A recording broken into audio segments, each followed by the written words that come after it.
when a horrific thing happened, an attack not just on you, but what I see as an attack on our entire country. They have...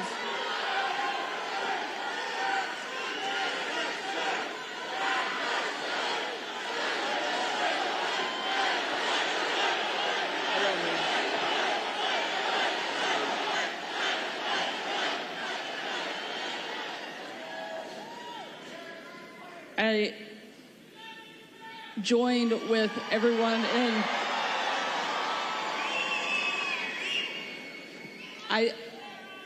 we know that you were tough. We saw it every day on the campaign. We saw it when you were president. But I don't think anybody was prepared for what we saw that day. And now it's happened not once, but twice. You've literally taken a bullet for our country, and yet you keep fighting. You never give up. The reason that you're going to win in November is because America needs a fighter. And we've never needed a fighter more, and we've never had somebody more qualified to step in and lead our country than you. I'd love for you to tell us, why do you want to be president, and why do you continue fighting even after they keep attacking you every single day? So we ran, thank you, everybody. A lot of love in this room. I love you, you love me, and you love Sarah. A lot of... So we ran in 2016, and it was amazing. It was amazing, and we won. We then ran in 2020, and we did much better than 2016. People don't like to hear it, you know, oh, he's a conspiracy theorist, you know. We got millions and millions more votes. We did much better. It wasn't even a contest. I was telling one of the papers, they said, what was the difference? I said, well, the difference is we did much, much better the second time. But we had a lot of things happen. We know what those things are. So what difference? Because now in like 48 days or whatever it might be, we're going to do something that will be, I don't think it's going to shock the world, actually. I think the world is going to be maybe prepared already. In Europe, they want it to happen. Even though they would not prefer dealing with me in terms of the economics, they still want it to happen because the whole world is blowing up, and they know it's not going to blow up if I'm president here. But, so we did great. And honestly, if I didn't do great, if we know what happened, and if that didn't happen, if I didn't do well in 2020, I wouldn't even think about doing this. But we did phenomenally well, and bad things happened, and we're not going to let it happen again. And now, I'll tell you, so 2016, a lot of spirit. 2020, we had unbelievable spirit. And then we got let down because what happened should never be allowed to happen in this country again. But I have never seen the spirit like I've seen right now for this race. Never, ever.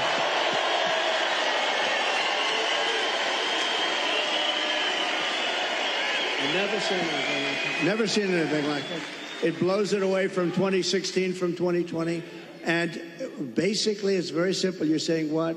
We're going to seal the border immediately. We're going to drill, baby, drill. You know, we're going to drill at a level. We're going to bring your energy prices down. We're going to try and get rid of a lot of that big lump of inflation that this administration has given us. And I have to say that President Biden called me yesterday. It was very nice. We had a very nice conversation. I appreciated that he called about, you know, what happened the other day. And he says, he's committed. He's committed. No, but, and today, a little while ago, I got a very nice call from Kamala. No, it was very nice. It was very nice. It was very, very nice, and we appreciate that. But we have to take back our country. We have to win. We're going to win, and we're going to make America great again. That's all there is to it. Very simple, right?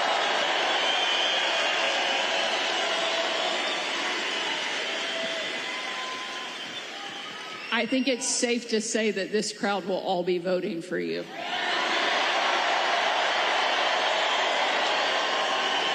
You know, when I think of this state, it's so sad. Years ago, I was given, thank you very much, but years ago, I was given an award as like Man of the Year or something from an area that nobody knew, and the press said, oh, it never happened.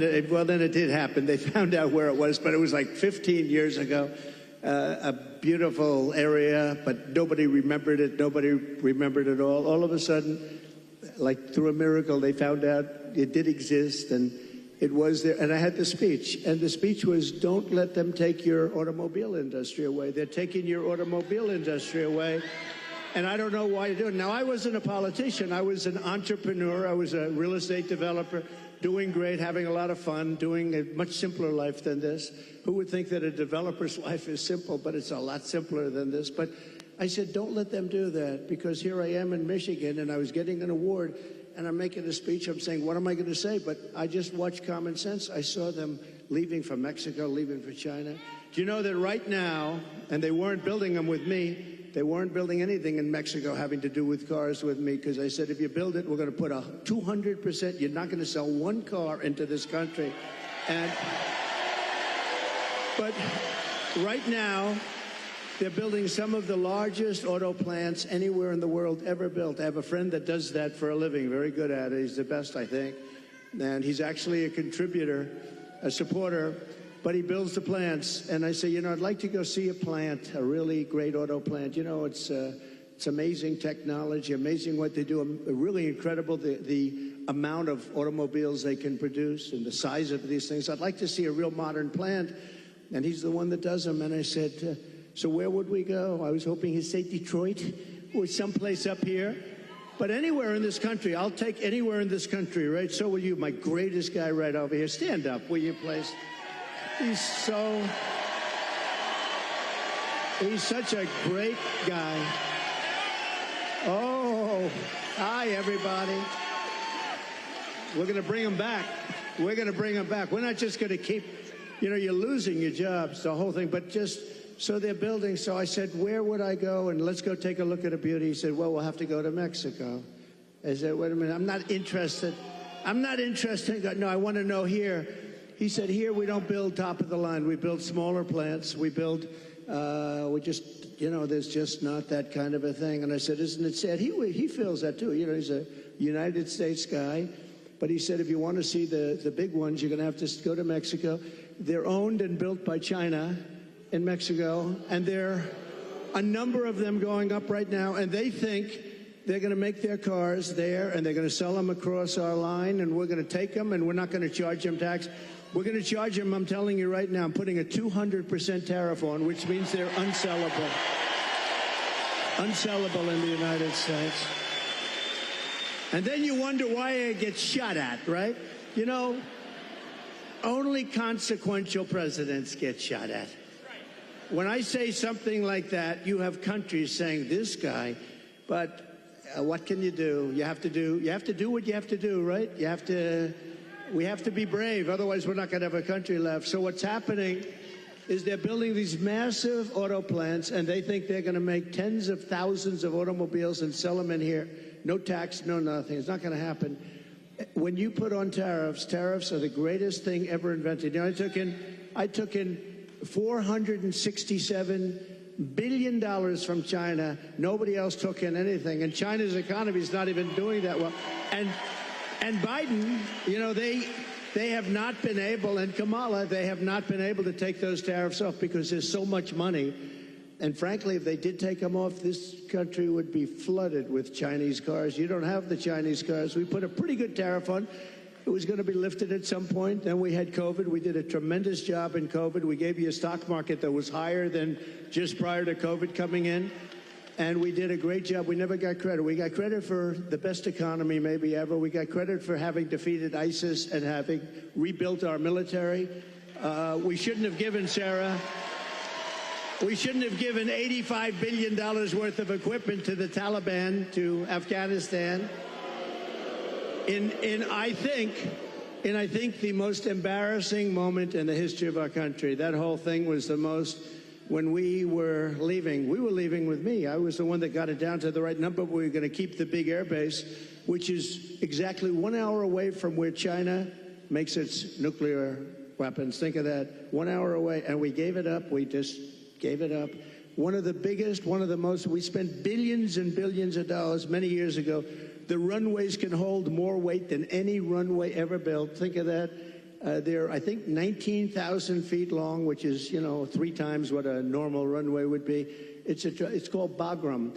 And we were going to keep that because of China, not because of Afghanistan, 1 hour away from where they make their nuclear weapons. So that was a good one. We left.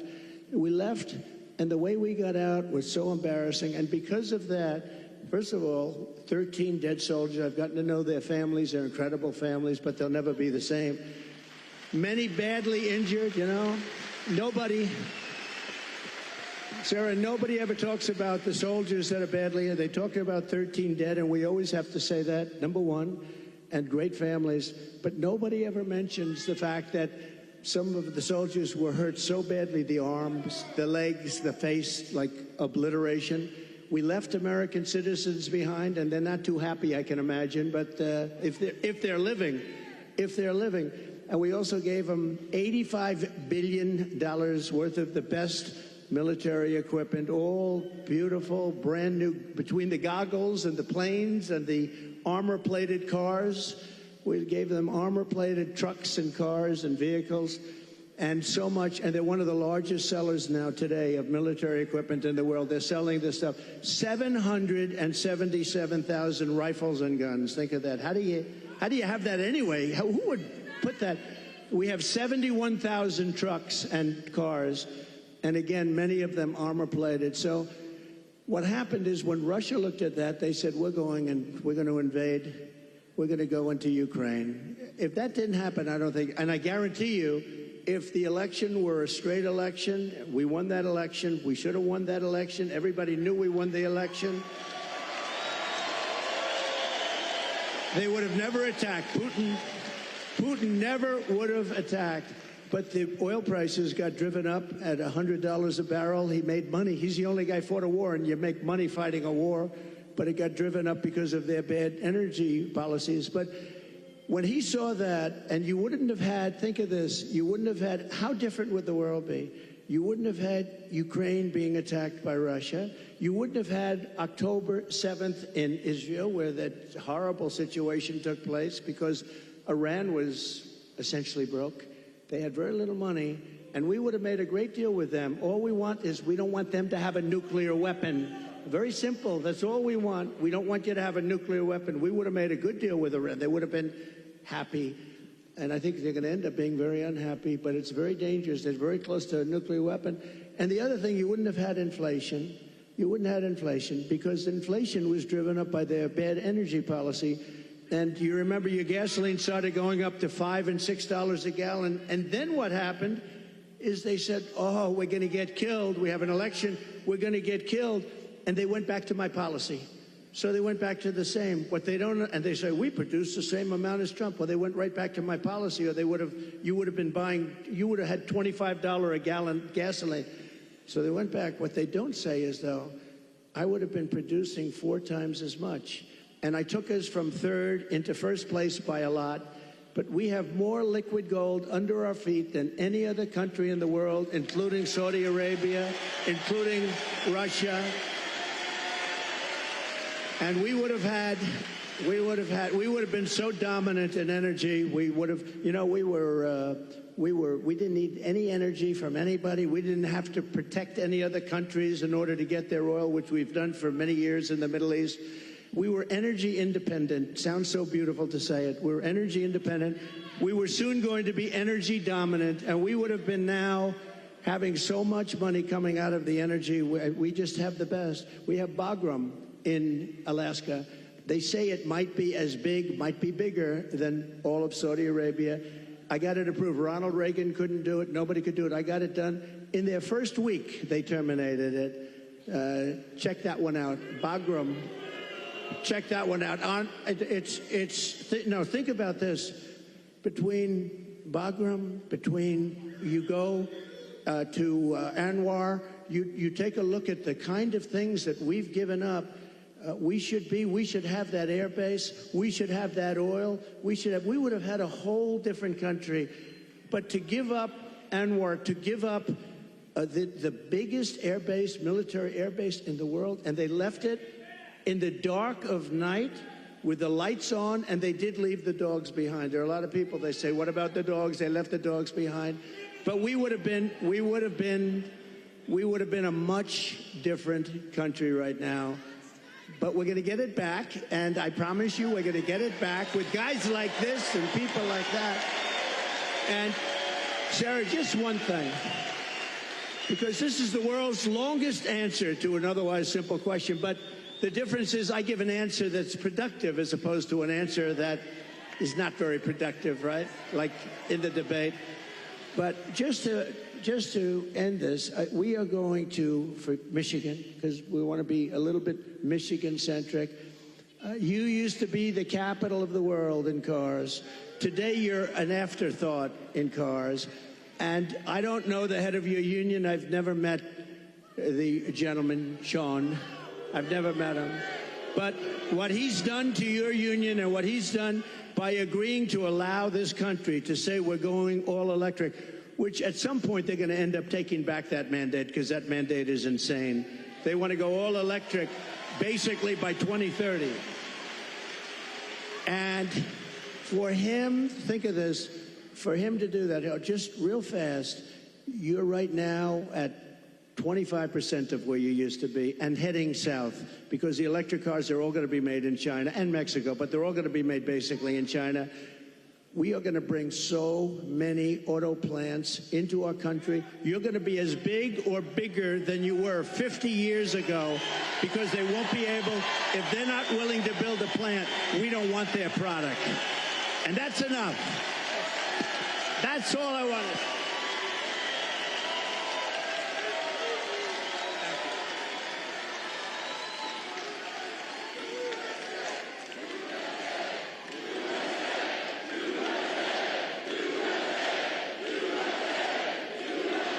And it'll happen fast. It'll happen very fast. I think it's safe to say that Michigan is happy that you're going to be president again.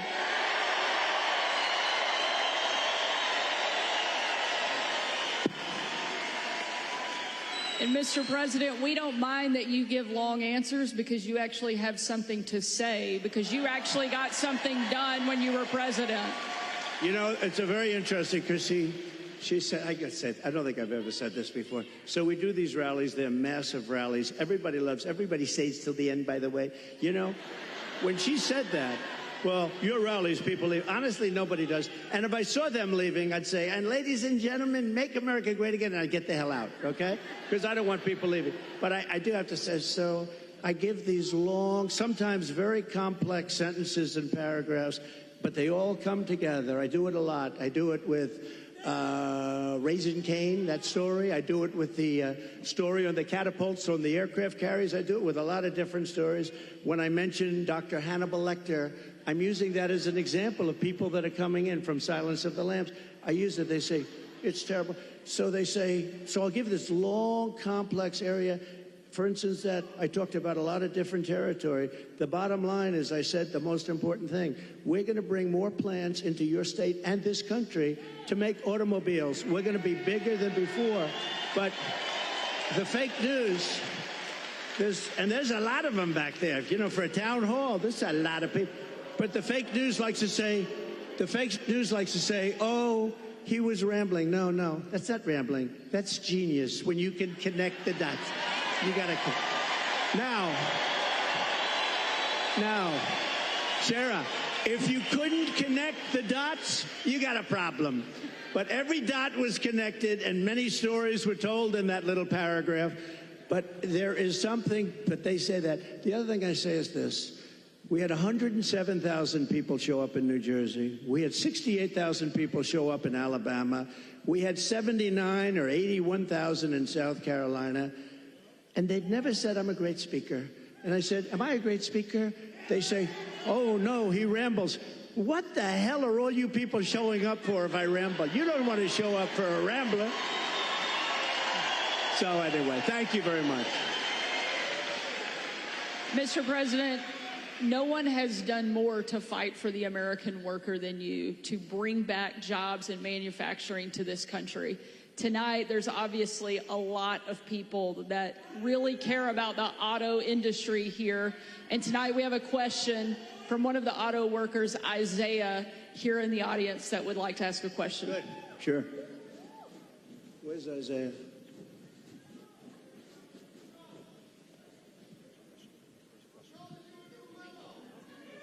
Thank you. Thank you very much. Thank you. We'll build a brand new beast. We're going to build a beast right here. Thank you. Thank you very much. Thank you. Thank you. Yes, sir. Thank you, Mr. President, for having us here tonight. I just want to let you know that I've attended one of your rallies. I did not leave early, and I did not fall asleep. Just want to let you know that, sir. I did not do it. I did not do it. I didn't see anybody else doing it either, sir. My name is Isaiah. I'm a third-generation UAW worker, working hard to build trucks here in America. Yes, yes. Get ready. You're going to be doing plenty of it. Thank you, sir. Thank you, sir. I work for Ford, and you actually came and visited the plant that I work at. That's right. You did. And my question to you, sir, is what do you see as the major threats to the future of Michigan manufacturing, auto working jobs, and what will you do to eliminate those threats, sir? Okay, so I'll get into another little bit of a long answer, because when you say major threat, to me we have one really major threat. That's called nuclear weapons. We have other countries that are hostile to us. They don't have to be hostile to us. I always say if you have a smart president, you'll never have a problem with China, Russia, or any of them, okay? I got along great with Putin. I got along great with President Xi. I got along great with Kim Jong-un of North Korea. Everybody said, oh, you can't get along with him. He liked me. I got along great with him, and he has a lot of nuclear force. But you essentially have 5 countries, and you're going to have more. Whether you like it or not, you're going to have more. It's the single biggest threat to the world, not only Michigan, to the world. And you're not going to care so much about making cars if that stuff starts happening. And we have people that are not good at negotiation. The war should have never happened. President Biden, I want to be nice. He was so nice to me yesterday, but, you know, in one way, I sort of wish the call wasn't made, because I do feel he's so nice. I'm so sorry about what happened and all that, but I have to lay it out. We have very important, and the same with Kamala today. She could not have been nicer. But the fact is, we have to have people that are respected by the opponent, by the other side, by other countries that have this. Even Pakistan has nuclear weapons. We have countries, India has a lot of nuclear force. We have countries that have tremendous nuclear power. And when I hear these people talking about global warming, that's the global warming you have to worry about. Not that the ocean's going to rise in 400 years, 1/8 of an inch, and you'll have more seafront property, right, if that happens. I said, is that good or bad? I said, isn't that a good thing? If I have a little property on the ocean, I have a little bit more property. I have a little bit more ocean. But the fact is that it's a tremendous problem. And we are closer to World War III today than we've ever been. And the difference is, and I say this a lot, this isn't Army tanks going back and forth and shooting at each other. This is obliteration.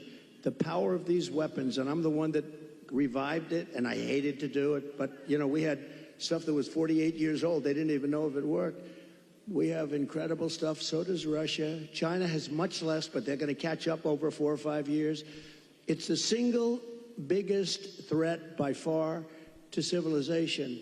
And nobody talks about it. They talk about global warming. Used to be, remember? Used to be global warming. You know, they changed the name. You know why? Because the planet's getting cooler now. So now what they call it is climate change, because that covers everything. See, climate change, if it gets hot, cool, you know, these people, I don't know if they're for real, but if they're not, they're covered by the words climate change. If it gets cooler, that's good. If it gets hotter, that's good. Global warming wasn't working so well. But the single biggest threat, okay, now let's assume we have a really smart president, and that's not going to be a threat because we have a lot of power. Doing business with China is a good thing, but you have to have a fair deal. Doing business with Russia, they have so much in terms of minerals and things. The size of their land mass is like 4 times bigger than the United States. The minerals and things they have, we can do great business, and you keep everybody happy. You can solve that problem. But let's talk about the local problem. The local problem is that you have countries stealing your business. Mexico is a very big one. Mexico, this year, we have a deficit with Mexico of $250 billion. Think of this. With Mexico, little Mexico, you think of it as a little innocent place. We're losing our ass to Mexico. China, you don't even have to talk about. We have over $1 trillion this year. I was charging them numbers that were unbelievable, and now he's just totally given up the ghost. And we're going to lose $1 trillion in deficits to China. $1 trillion. That's not sustainable. We're going to turn it all around, and we're going to do it through taxation and tariffs. It will be done in 24 hours, and it'll change the whole planet. Just so you know, Sarah, China became powerful because they charge. They don't call them tariffs. They call it a tax. They don't call it tariffs. The word tariff is a beautiful word to me, but to a lot of people that don't understand, it's not a beautiful word, because you have a lot of people that are paid off by these countries. They're taking care of these countries, and they don't care about destroying the United States. They want millions of dollars in fees and consultation, but we will, literally in a period of 24 hours, we can change the whole trading of the whole world. They've taken advantage of our country for years. I stopped it. I stopped so much of it. And then we had a focus on COVID, which a lot of people said was put in there for a reason. You know, it came out of the Wuhan lab, which I said right from the beginning. All of you know. It didn't come out of a cave. They said a cave. It didn't come from France. They blamed France. They blamed, I call it the China virus because I like to be accurate, you know? They call it the Spanish flu. They call it all different names when something comes from a country, except for China. We have to call it COVID. What the hell does COVID mean? The China virus. And a lot of people think they did that because they were not happy with me as president. I actually had a great relationship with President Xi. And in his own way, he probably liked me the most, but maybe or maybe not. I saw that Putin the other day endorsed Kamala. And you have to understand, these are major chess players. So when he endorses Kamala, he may say, well, I did that because I love you, and it's better to be doing it. So who knows? But he endorsed Kamala, which is a little unusual. I was watching, I said, that's interesting. I think that's a good thing, isn't it? It really is. But look, we have to turn it around, and we can. We're going to have a reciprocal trade tax. We're going to have so if China charges 152%, which they do in a car, if we sell a car made here into China, which you don't do because the tax is too high, they say to all your companies and to others, and to Elon Musk, who gave us, he is a great guy. He gave me the strongest endorsement, and he's a really wonderful guy. But they say to him, we don't want your car unless you build your plant in China. And there's nothing wrong with saying that. That's smart people say that. We haven't said it for many years. I said it. We have a lot of plants going up with Apple and other things. I said, you got to build plants. You don't build plants here, we're going to put the tariffs on your products coming in from China. So we can do it quickly, but we're going to have what's called the Reciprocal Trade Act. Now, I dealt with a senator, a very good senator, actually, but he knows nothing about trade. I said, here's what I want to do, Senator. I want to take the reciprocal trade. If they charge us 100%, we charge them 100%. He said, you mean they charge us, we charge them? You got me. How simple could it be? It was sort of cool because he doesn't care. He's a senator, doesn't care about trade, but, you know. So we're going to call it the Trump Reciprocal Trade Act, or I'll leave the name Trump off as long as we do it. So when India, which is a very big abuser, he happens to be coming to meet me next week, and Modi, he's fantastic. I mean, fantastic man. A lot of these leaders are fantastic. You have to understand one thing. They're 100%. These people are the sharpest people. They're not a little bit backward. They are at the top. You know the expression, they're at the top of their game, and they use it against us. But India is very tough. Brazil is very tough. There are certain countries, I can tell you every one. I can give you from top to bottom. China is the toughest of all, but we were taking care of China with the tariffs. So we're going to do a reciprocal trade. If anybody charges us 10 cents, if they charge us $2 if they charge us 100%, 250, we charge them the same thing. And you know what's going to happen? Everything's going to disappear, and we're going to end up having free trade again. And if it doesn't disappear, we're going to take in a lot of money. Okay? But, you know, the biggest beneficiary, I believe, is going to be your state. And I won't say that to other states, I promise. About your state, you are going to have plants built at a level that you haven't seen in 50 years. Okay? Great question. Thank you. Thank you.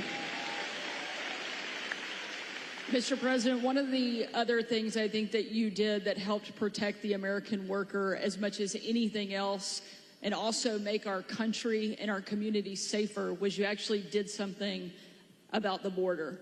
Just this month, there was a woman in my home state of Arkansas who was killed by an illegal immigrant who was drunk driving, that was deported during your administration and came back under this administration because they have failed to protect our country. It's one of the great threats that we face that you actually did something about. Tell us what you will do on day one to help protect our country. So we're going to be, day one, we're doing two things: closing the border and drill, baby drill. Two things. We're going to get down the prices.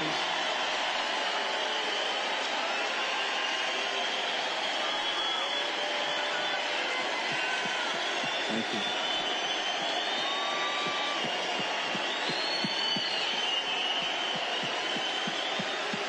Nice people. I like this crowd. I like this crowd. No, this, you know what? You're smart people. So, Sarah, thank you.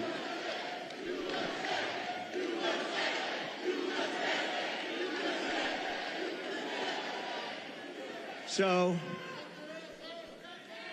over the last couple of years, I've been talking about the border. I got elected in 2016 because of the border. But that border was peanuts compared to what this border is. That border was like a safe border compared. And I did it. I did a great job. And it also includes drugs, came to, much lower. Look, unless you have the death penalty for drug dealers, you'll never get rid of the drug problem. Put that through your head, okay? Put that through your head. And I don't know if our country's ready for it. When I was with President Xi, and again, until COVID, I had a great relationship. Once that happened, I really didn't want a relationship because $60 trillion, millions of dead people all over the world. I was not exactly thrilled with him. But before that, I had a great relationship. And I said, do you have a drug problem? No, we have no drug problem. Oh, how come? Death penalty, immediate. I said, what does that mean, immediate? Immediate. We have what's called a quick trial. You know what a quick trial is? Like in one day, the trial is over. Over here, it'll be 25 years. They'll get some nice liberal lawyer, and they'll have it tied up for 25 years.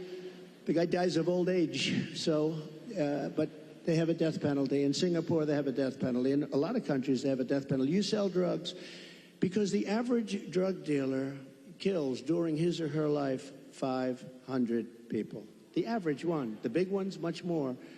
But when you hear that, when people start to hear that, and I set up blue ribbon committees, I put, nice people, dilettantes from New York and from Los Angeles, people that know nothing about drugs, and they're dealing with very smart people. These dealers are smart as hell, they're tough as hell, and they make a fortune. They make a fortune. And if you don't have the death penalty for drug dealers, you're just wasting your time. Now, we can keep it down, and we can do better than we're doing now, and a lot better than we're doing now, because what's happening now is out of control.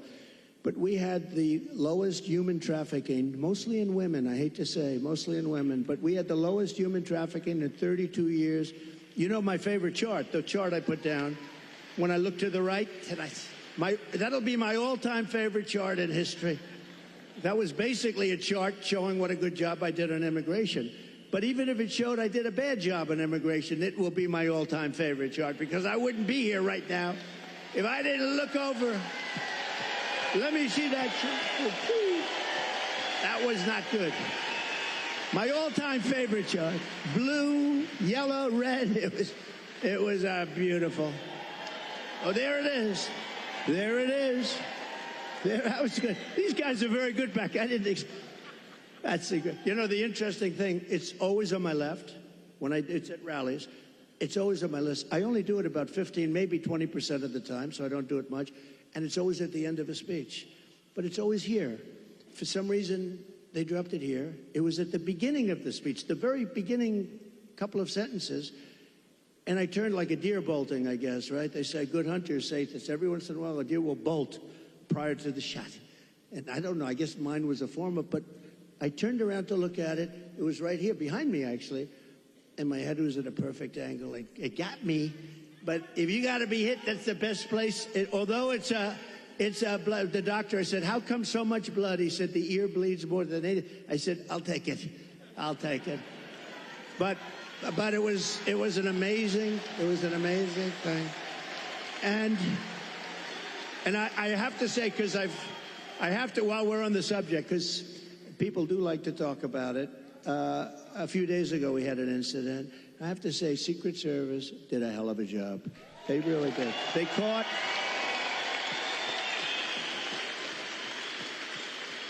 one of the gentlemen one of the agents was walking a couple of holes in front, and he saw a rifle, AK-47. That's serious stuff, right? You know more about that. My sons know more about this stuff.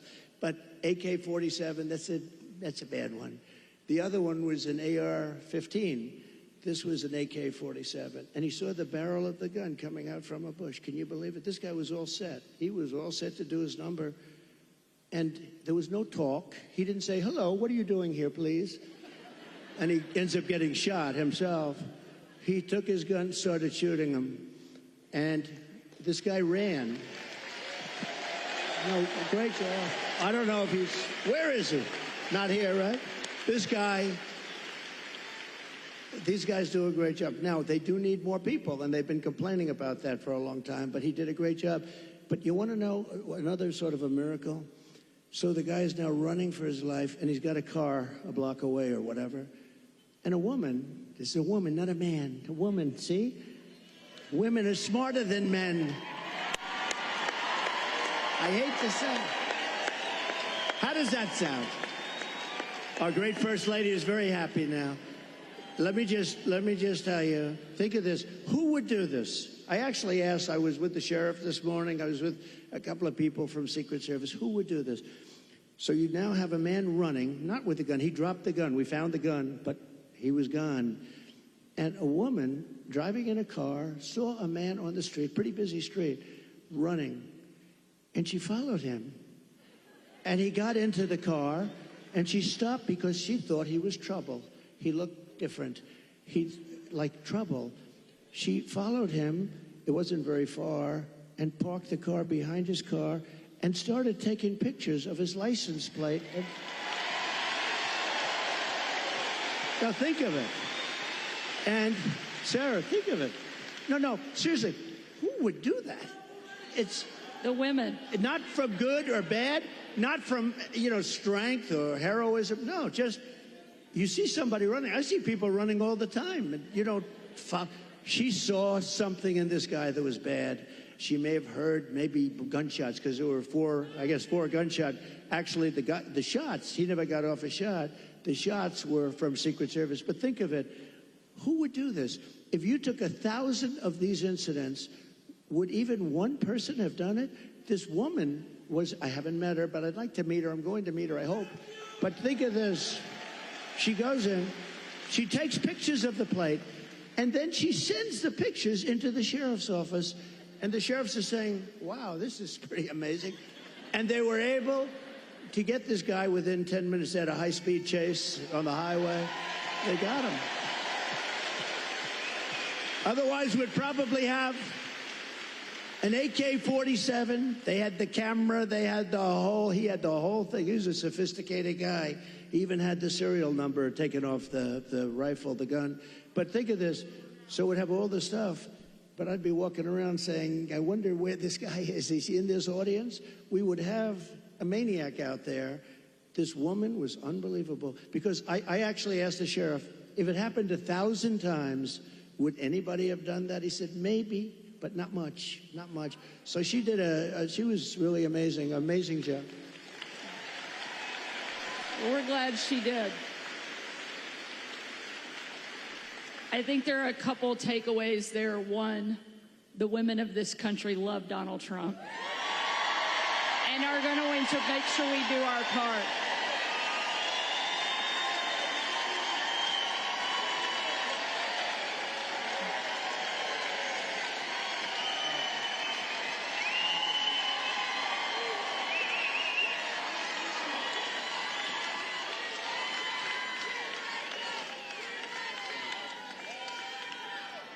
And I think one of the other things that we all know in this room certainly is that God is not finished with you, and he has big plans.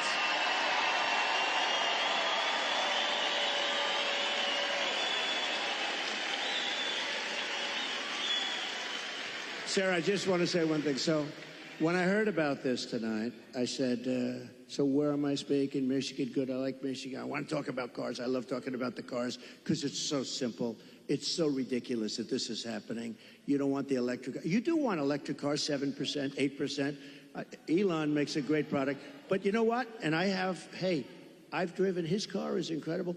Other cars are incredible. But you have a little thing. But you want to have gasoline-propelled cars. You want to have hybrids. You want to have all sorts. They say a new one is going to be hydrogen. Who the hell knows? They said it has a slight problem. It blows up. And if you're in the car, that could be a little problem. But you want to be able to have whatever it is, whatever the market is and all that stuff. But they said, sir, you're having a town hall tonight. And I said, a town hall? What the hell? They want a rally. They don't want a town hall. Town hall? And I said, so who is the host? Because host or hostess. And they said, Sarah Huckabee Sanders. And I said, oh, that's good. I like that.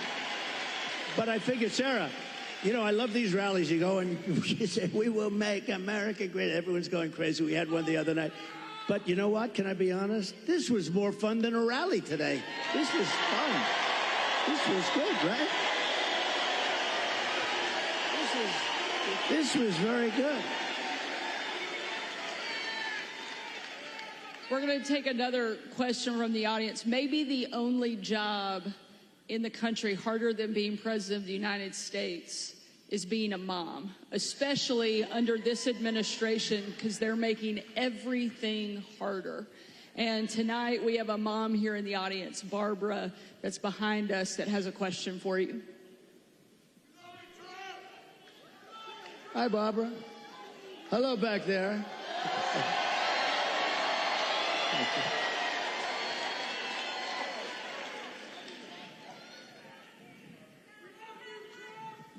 Good evening. Good evening, President Trump. Thank you for taking our question. Thank you. My name is Barbara. I'm a mom of 3, a grandmother of 7, and 3 great-grands, a registered nurse, retired nurse. So I know the cost that goes into raising children and running a household. Yeah. People just can't survive now. How are you going to bring down the cost of food and groceries? Good. Very good. Thank you. So we have to start always with energy. Always. I don't want to be boring about it, but there's no bigger subject. It covers everything. If you make donuts, if you make cars, whatever you make, energy is a big deal. And we're going to get that. It's my ambition to get your energy bill within 12 months down 50%. If I can do that, you've done a hell of a job. 5-0, not 15, 50. Interest rates are going to follow, and actually they're going to follow for another reason. The economy is now not good. And interest rates, you'll see they'll do the rate cut and all the political stuff tomorrow, I think. And, you know, will he do a half a point? Will he do a quarter of a point? But the reason is because the economy is not good. Otherwise, you wouldn't be able to do it. But we're going to get interest rates down, and we got to work with our farmers. Our farmers are being decimated right now. They're being absolutely decimated. And, you know, one of the reasons is we allow a lot of farm product into our country, and we're going to have to be a little bit like other countries. We're not going to allow so much come. We're going to let our farmers go to work.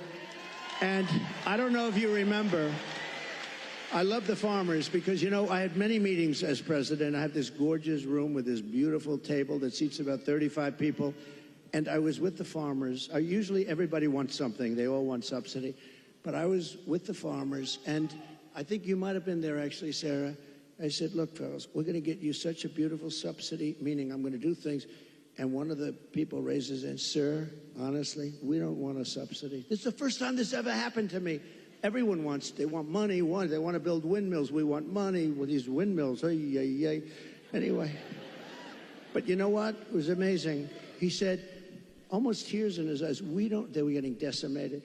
We don't want a subsidy. We just want to play, a fair, level playing field. And I said, nobody's ever said that. And I have many industries and many groups of people from different things. They do all different things. It's probably the most dramatic I've ever seen. He didn't want anything. All he wanted was to be able to compete fairly. And the problem we have is other countries, they treat us very badly in that way also. They really are. And sometimes the worst countries are our so-called allies. I say so-called because in many ways they're not allies at all. They take advantage of us. They really take advantage. But we're going to do with the farmers. We're going to do what we have to do with the farmers. We're going to put our farmers. And do you remember the expression? When I was negotiating with China, China said, well, we're not going to deal with this because they never had anybody negotiate. They did whatever they want. They just took us for a bunch of suckers. But I told the farmers it's going to be very good negotiators. You're going to suffer for 6 months, and then they're going to fold. And that's exactly what happened. They folded, and they agreed to buy $50 billion.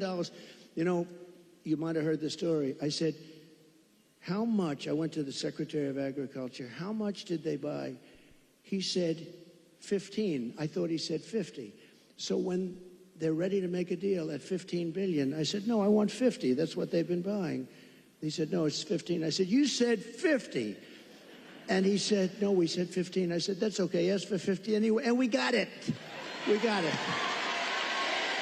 And they buy a lot of our product. But so it's just a great interest rates, energy, and common sense. A lot of it's common sense. Everything.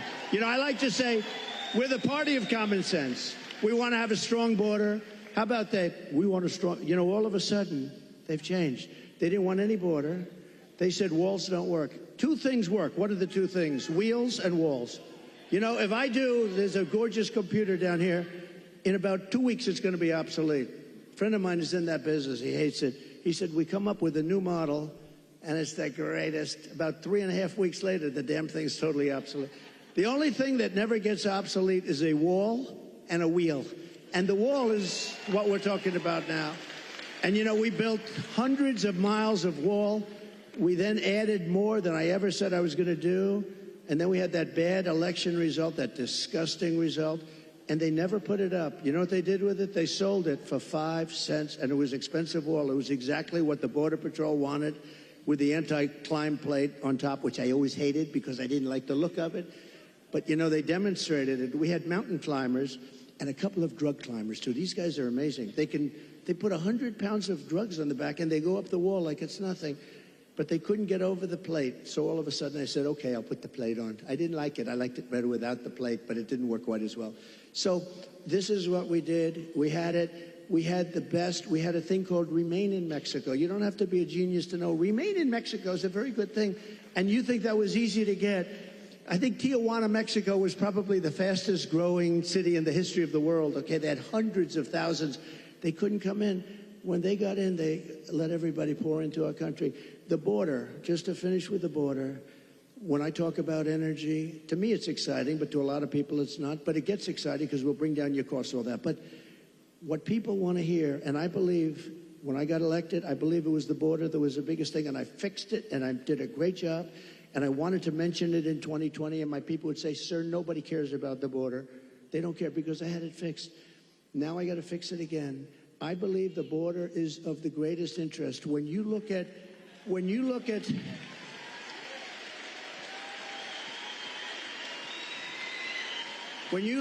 happening in Aurora, okay? Take a look at Aurora. When you look at what's happening in Ohio, the great state of Ohio, I love it. I'm way the hell up. I wish I was up 18 points in your state, but we are up. We are up. I think when people hear what I have to say, I don't know how you can possibly lose it.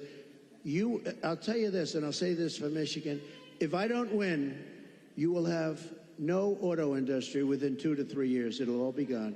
And I know you got a little bit of an increase. It doesn't mean that's the small stuff because it's just a temporary thing. Because you will not have any manufacturing plants. China is going to take over all of your business because of the electric car and because they have the material we don't. What we have is a thing called gasoline. We have gasoline. We have so much gasoline we don't know what to do. They don't have gasoline. So why are we making a product that they dominate? They're going to dominate. You will not have a car industry left, not even a little bit of a car industry. So, and you're going to have electric cars, but you're going to have 7%, you're going to have 9%, whatever it may be. And maybe someday the technology becomes so good that you can do more. I mean, you know, it's fine. But right now, the battery technology isn't there for long term. I always say, I love the electric car, but they don't go far enough, and they don't do well. You know, in Iowa, it was 20 degrees below zero when we had our great success in Iowa. We had a great, and there were cars all over the place. I said, what's wrong with those cars? They don't work well in cold, and they don't work very well in heat. But Elon's going to figure it out because he's great. He gave me the greatest endorsement. He figures everything out. Right now, he's got other things to think. He's got to get a rocket up to get those 2 people out of there. I said, Elon, let's get going. No, they're relying on Elon to get the 2 people. Who would like to be up there right now saying, we're coming back home maybe in February? So that was not so good. But Elon will solve the problem. He's great guy. And he loves this state, and he loves your whole, everything you're doing here. And he's done a fantastic job. He really has. And if he didn't endorse me, I would not be saying that, okay? I wouldn't be saying that. Thank you. We've got time, I think, for just one more question. When you were president, you built one of the strongest economies our country's ever seen. One of the ways you did that was by passing the largest tax cut in American history. We have a question from Willie, who wants to ask you something about taxes and what you're going to do. Good evening, Hi, Willie. future President Trump. I'm a local contractor in this town. He's a cool-looking guy, too. He's better looking than you. I'm a local contractor in this town, and I live here my whole life. And I'm going to tell you, I'm kind of concerned.